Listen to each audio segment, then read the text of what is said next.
के भएको छ खुलेको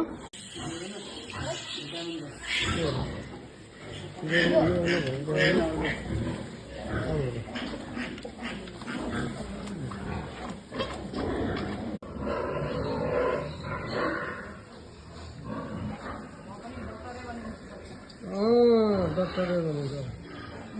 सही कुरा हो